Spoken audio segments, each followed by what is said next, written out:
16,100 विवाह और हुआ। अब यहां तात्पर्य ये है, 16,000 विवाह से यहां तात्पर्य ये है, बुद्धजन कहते हैं कि वेद की जो ऋचाएं हैं वो 1,00,000 ऋचाएं हैं। उसमें से 80,000 ऋचाएं कर्मकांड की, 4,000 ऋचाएं ज्ञान कांड की और 16,000 ऋचाएं जो है वह भक्ति कांड की है। तो ये 16,000 जो कन्याएं हैं, ये 16,000 कन्याएं वेदों की 16,000 ऋचाएं हैं। उन ऋचाओं के अधिपति के रूप में भगवान श्री कृष्ण ने उन्हें स्वीकार किया, संसार को ये संदेश दिया कि बहुत सुंदर संदेश दिया जो संसार में एक भ्रम है। देखिए बहुत सारे भ्रम मुगलों के आने के बाद फैले, जैसे रात्रि में विवाह।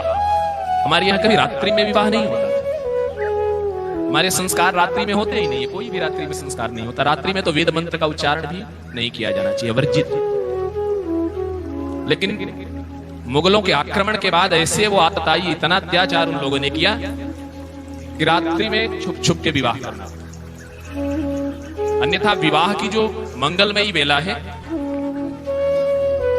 वो दिन ही है, और विदाई की जो वेला होती है वो सायंकाल, जो गोधूली वेला होती है उसमें विदाई की,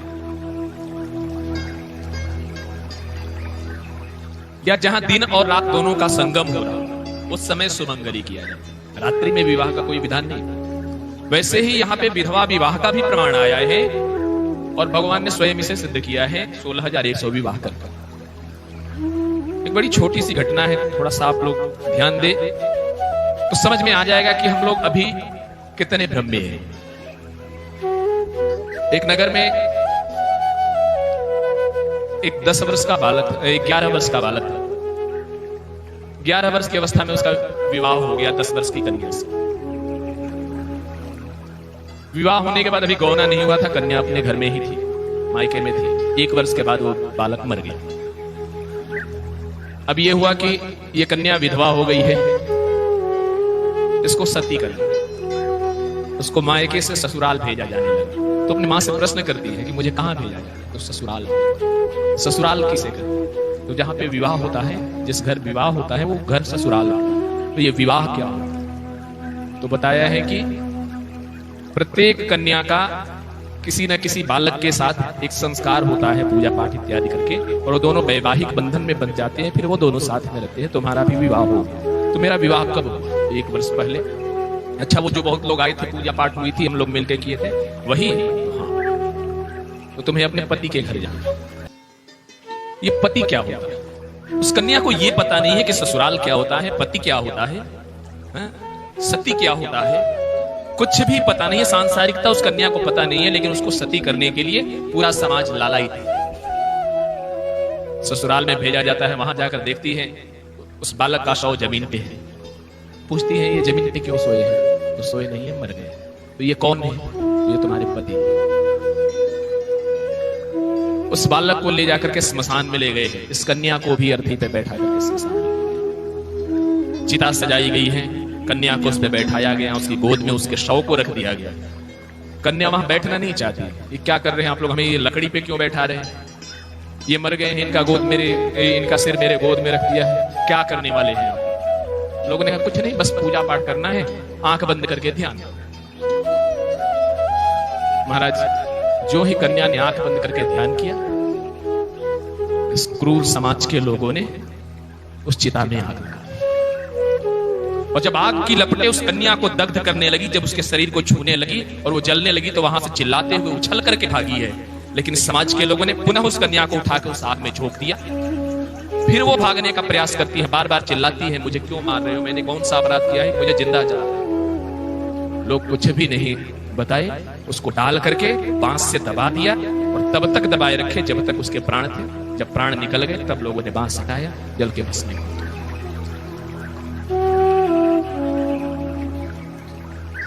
एक निर्दोष, एक अबोध कन्या की इस हत्या को लोगों ने कहा यह सती प्रथा।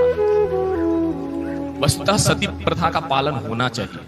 बिना सती प्रथा के पालन के समाज पवित्र ही नहीं होता। लेकिन सती प्रथा क्या है यह समझना जरूरी है। किसी की हत्या कर देना सती प्रथा नहीं है, सतीत्व नहीं है। अगर ऐसा होता तो माता कौशल्या, सुमित्रा, कैकेयी भी महाराज दशरथ के मरने के बाद चिता में जल करके मर गई। लेकिन ऐसा नहीं किया। यदि ऐसा होता तो महाराज पांडु के मरने के बाद कुंती भी जल करके मर गई थी। ऐसे लाखों उदाहरण है महाराज। सतीत्व का मतलब होता है पति के अपूर्ण कार्यों को पूर्ण करने वाली, जो नियम पूर्वक रहने वाली स्त्री है वो सती स्त्री होती है, जिसके दर्शन से भी पुण्य की प्राप्ति होती है। जो हमने बताया था आप लोगों की, इन 7 लोगों के चलते धरती टिकी है, उसमें एक सती का भी नाम आया था। सती का मतलब हो गया परम पवित्र स्त्री, जिसने अपने पूरे जीवन में शास्त्रोक्त नियमों का पालन किया है और पतिव्रता। वहां पे ये भी नियम आए हैं कि किसी कन्या के पति मर गए और उस कन्या की इच्छा है, कोई बालक नहीं और पूरे समाज की इच्छा है, तो सबको मिलकर के उस कन्या का विवाह कर देना चाहिए। लेकिन उस कन्या की इच्छा के विरुद्ध नहीं। अगर वो नहीं करना चाहती तो फिर उस पर जोर भी नहीं देना चाहिए।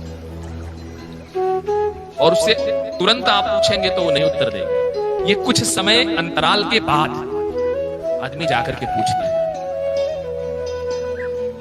अभी अभी उसका पति मरा है और अभी अभी आप जाके कहो चलो दूसरा विवाह कर लो, तो क्या हामी भरेगी क्या? नहीं। अनुकूल समय आने पर आदमी पूछता है और तब उसकी इच्छा हो तो उसका विवाह योग्य वर देख करके कर दिया जाए और इसमें दोष नहीं है। लेकिन उसकी इच्छा नहीं है तब जबरदस्ती आप मनाना शुरू कर दो तो फिर वो दोष नहीं।